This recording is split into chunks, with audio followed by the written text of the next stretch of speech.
perdón, votamos por una riqueza cultural mediterránea, pero nos vino lo malo del mundo mediterráneo, que ahorita estamos pagando consecuencias. En los diálogos, eso sí, el STLN se asesoró de antropólogos, sobre todo, sociólogos y demás, ¿no? Sí, pero ellos tenían, digo, como en la segunda mesa el tema del nuevo constituyente, y ahora nuevamente vuelven a recibir esas voces de los movimientos sociales y llamar a un nuevo constituyente, o sea, que está agotado el sistema parlamentario, la constitución ya destrozada. Tal vez es para reflexionar mucho en un año electoral sobre todo. Pero pongamos la constitución que pongamos, si no estamos dispuestos a acatarla, ninguna va a servir. Hablando de tiranía, ¿qué es el sistema presidencialismo sino más que tiranía? Y lo peor del asunto es que ese mismo sistema presidencialista que es tiránico se resuelve en el gobernador como un tirano y se resuelve en el secretario de Estado como un tirano, hasta llegar a resolverse en el policía de caminos, que en su metro cuadrado de asfalto se vuelve un tirano porque está armado y tú tienes que acatar lo que te diga. Eso es el sistema presidencialista. Nosotros tenemos una constitución democrática, pero la hemos pervertido hasta llegar a un sistema en donde el presidente se ha vuelto un tirano y proyecta hacia la ciudadanía la capacidad de lo tiránico, ¿sí?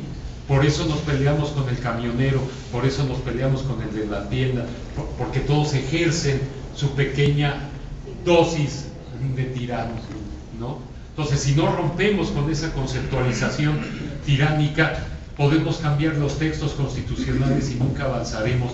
Tenemos que cambiar nuestra forma de pensar, y eso no se hace de gorra, ni de la noche a la mañana. Es mucho esfuerzo, y tenemos que empezar por algún lado.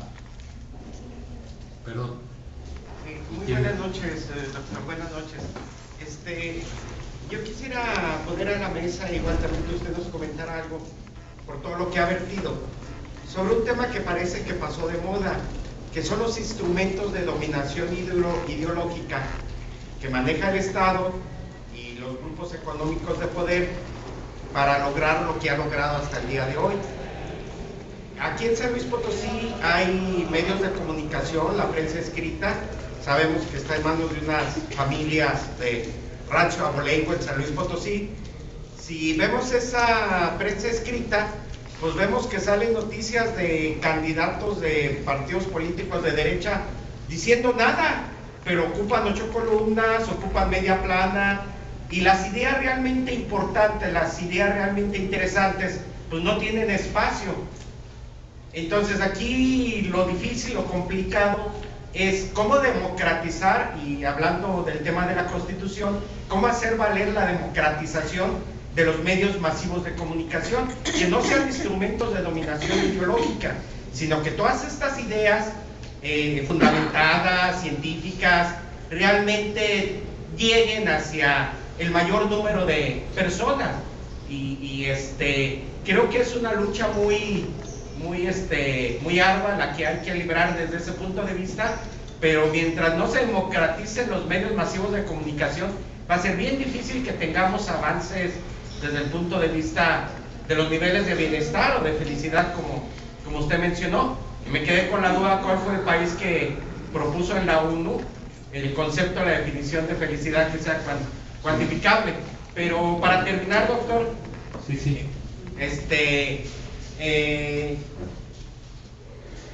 Yo quisiera poner como ejemplo del poder que tienen estos medios masivos de comunicación, porque por ahí fue víctima de las famosas fotomultas, algo totalmente injusto.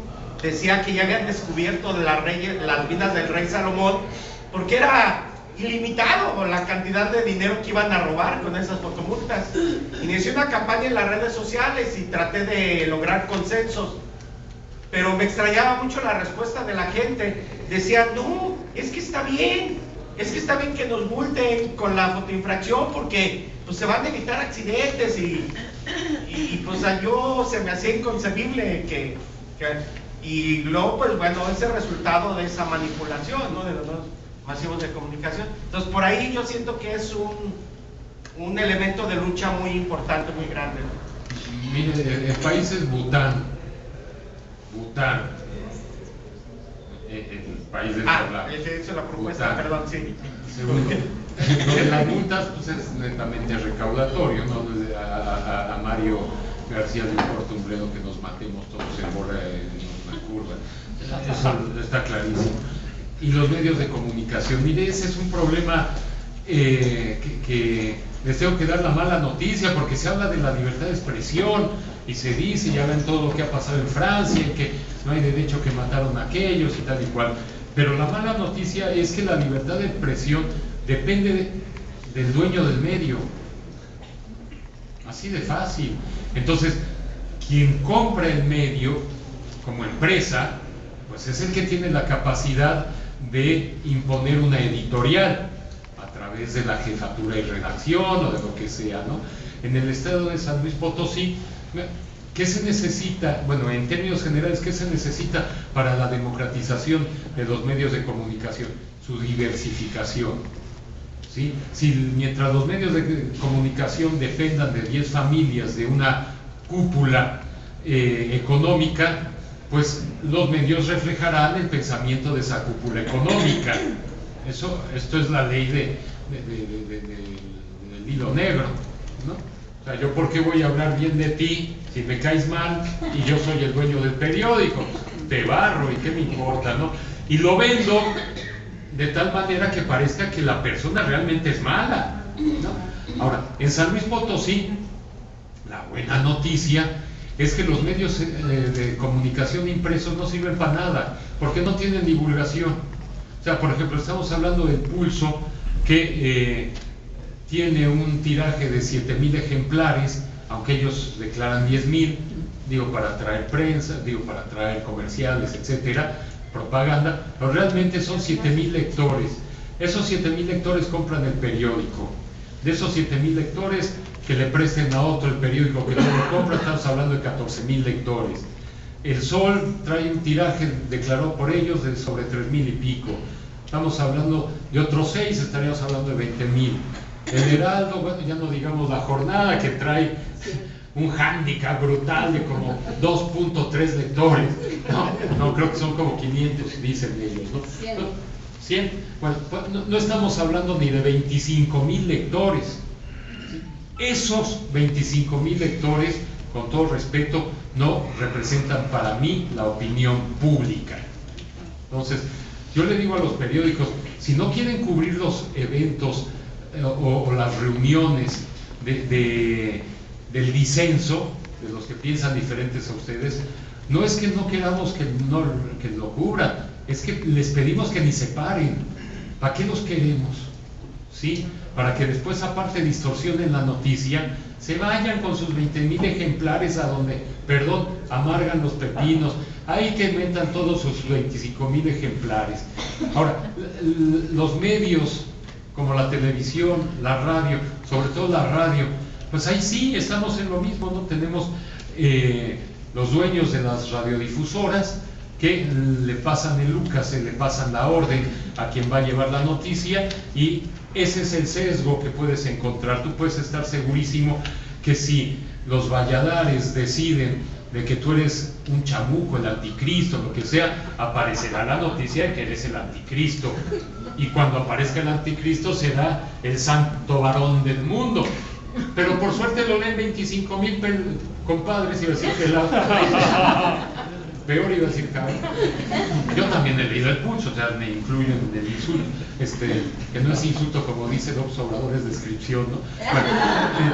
Bueno, no tienen un peso específico. A nivel nacional, pues sí. Ese López Dóriga es terrible. O sea, es probablemente uno de los seres más nefastos que podemos encontrar. Pero hoy es López Dóriga y mañana era, ¿qué? Jacobo Zabludovsky. Y hoy lo tenemos como paradigma de la libertad de expresión, y le hacen numeritos y le dan medallas en el Congreso. Todo cambia, la historia cambia, la ignorancia pervive y crece, pero cambia. Entonces, en San Luis Potosí yo no me preocuparía por los medios impresos de comunicación. A nivel nacional, y es un problema a nivel mundial, ¿no? si no tenemos equilibrio en las noticias, y ese equilibrio nada más lo puede dar la diversificación de los medios, que el Estado sea dueño de un periódico, que el colectivo sea dueño de un programa de radio, poder hacer que la gente se entronice y tenga la capacidad de tener una estación de radio popular, colectiva, cooperativa, como tiene, bueno, por ejemplo, la radio indígena, aunque depende finalmente del gobierno, a través del INI, pero bueno, por ahí se han abierto cauces de expresión que de otra forma pues, no existirían. Necesitamos que participemos todos nosotros en conseguir radios ciudadanas, programas de televisión ciudadana, tomar por asalto el internet. Estamos hablando que en San Luis Potosí alrededor de 35,000 personas tienen internet. O sea, si pudiéramos concientizar a la gente en internet, meter un canal de televisión en internet, un programa de radio en internet, creo que la oxigenación del medio haría que a su vez los medios comerciales tuvieran que refrenarse un poquito y tuvieran que matizar sus mentiras con la realidad para variar un día, no al revés. Pero creo que necesitamos empoderarnos de esto. Eso tiene un problema que es el económico. Nos dicen, una antena de radio vale $500,000 de pesos, un aparato de sonido, una mezcladora, esto total, un equipo así, te puede estar saliendo 3 millones de pesos. Esto es mentira. Podemos nosotros trabajar dentro de organizaciones cooperativas que abaten los costos casi al 75-78% de la realidad que nos están manejando hoy en la calle. Necesitamos organización, ese es nuestro problema. Nos han logrado desorganizar y nos han contrapunteado a los unos con los otros, ¿sí? Creo que lo que tenemos que hacer es encontrar un camino de medio, más allá de la ideología expresa, que si yo soy socialista, que si tú eres comunista, que si tú eres capitalista. Hay que trabajar por la ciudad. La revolución del proletariado creo que no tiene hoy las condiciones necesarias, precisamente, entre otras gracias por los medios de comunicación, como para generar una conciencia crítica de proletario. Me duele mucho decirlo, pero yo conozco compañeros obreros, a sus familias, a sus hijos, pues, que sueñan con ser estrellitas de Televisa. Entonces, ¿qué ocurre? Que estas personas adoptan el discurso del patrón, y eso es lo peor que nos puede pasar. Entonces terminamos hablando como si nosotros fuéramos Slim, y no somos Slim, y Slim es un enemigo de clase. O sea, es un señor que nos está robando todos los días, tanto a mí como a un medio empresario, como a un alto empresario que no es cuate de él, ¿sí? Las prácticas monopólicas, todo esto viene ejecutado desde el alto empresariado, no desde una esfera oculta en las sombras de un gobierno opositor. Esto viene de ellos mismos, pero a nivel de altas cúpulas. Entonces tenemos que decir, basta a esas cúpulas. ¿Ustedes no creen que la riqueza desmedida no es un problema de seguridad nacional? Si yo llego, agarro y digo, hay que limitar la riqueza, me van a decir que socialista loco, que se le escapó a una jaula de Stalin. No, pero yo quiero ver que un policía le ponga una multa a Slim. Yo quiero ver eso. Y el día que lo vea, entonces diré, sí, no limiten la riqueza. Pero igual que está limitado el sueldo mínimo y regulado, pues regulemos la riqueza, porque si no, no paramos a toda esta bola. Y nos hacen daño a todos, no solo a los obreros, no solo a los campesinos, a los comerciantes, a los empresarios, a los profesionistas, nos hacen daño a todos, porque no tienen, como decimos, llenadero, no hay límite. Entonces, si no hay límite, hacen lo que les da la gana, manejan ejércitos, manejan gobernantes. Hoy, pues ya no es un secreto de nadie. Televisa lleva en gran medida las políticas de este gobierno, ¿no? Sobre todo en materia empresarial. No hay nada que hacer, y cuando se quiere hablar en materia social, pues te meten a Televisa y a TV Azteca, te sueltan cantidad de rollos eternos, en donde tú finalmente, que eres un trabajador, dices, soy un pinche trabajador, tienes razón Joaquín López Dóriga, ojalá me muera yo mañana. No, esto ya pasan los niveles de la lógica elemental, ¿no? Entonces tenemos que trabajar nosotros, nadie nos va a regalar nada, nadie, de todos ellos nadie. Si nosotros queremos tener una empresa exitosa en términos capitalistas, de yo poder estar compitiendo con el de enfrente, necesito igualdad tanto de oportunidades como de condiciones. Sí, porque aquí sí, todos somos iguales en las oportunidades, pero en las condiciones, ándale señor, ahí están las diferencias. Yo a ti te doy un préstamo, a ti no, los dos tenemos derecho a pedirlo. ¿Sí? ¿Quién decide a quién le doy el préstamo? ¿Quién decide a quién le ejecuto la garantía? ¿Quién decide todo eso? Pero la igualdad de opinión, de oportunidades, ahí está. Esto se ve en política. Los pobres compañeros de Morena tienen la misma oportunidad para ganar las elecciones. Pero pues ahí me cuentas de cómo estamos de dineros, ¿no?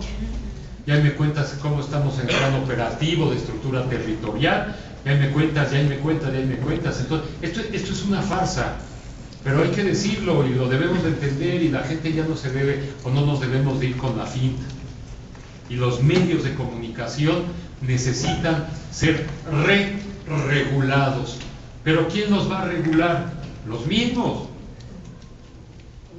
Se tienen que crear las estructuras organizacionales a nivel ciudadano. Se tienen que abrir las convocatorias para que sea una democracia participativa.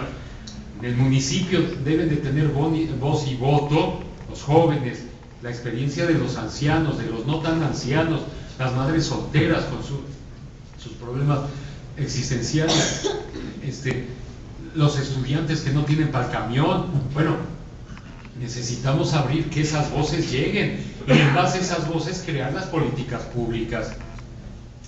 Y este bichito nos dice cómo, porque aquí viene. Entonces, no se trata de reventar la realidad institucional ni de hacer una revolución a punta de plomazos. Que bueno, yo tampoco veo por qué no, pero bueno, en fin, no se trata de eso. Ahora la moda está por el amor y la paz. Bueno, pues entonces amor y paz, vamos a trabajar con esto, pero necesitamos juntarnos, necesitamos llegar a hablar, como se hace en San Luis Potosí, ¿no? De oído a oído, de boca a boca, para que la gente empiece a decir, hay posibilidad de que cambiemos. Tenemos que empezar nosotros, porque no es para nosotros, es para nuestros hijos, entendámoslo. No hay futuro para nuestros hijos. El gobierno, como está funcionando, está destrozando la economía. El que tengamos un peso devaluado implica que esa devaluación repercute en todos los demás precios. Cuando yo soy empresario y quiero comprar algo en Estados Unidos, ya me casi doblaron el costo de inversión. Eso implica que no puedo seguir produciendo lo que estoy produciendo. Si no puedo producir lo que produzco, ¿quién me lo compra? Si no hay trabajadores, ¿quién tiene dinero para el mercado de consumo? Si yo no tengo dinero para comprar porque no tengo trabajo, ¿cómo te compro el producto? Y si no te compro el producto, tú ya no lo produces. Y si ya no lo produces, quiebras. Y si quiebras, me vas a echar también a los otros cuates a la calle, ¿no? Este es un círculo perverso. El gobierno no importa un bledo, ellos están en lo suyo, ¿no? Ya sabemos que es lo suyo. ¿Para qué hablamos más de eso? Yo tengo una duda, Joaquín. Estamos hablando que lo que urge ahorita en la actualidad es participación y organización comunitaria.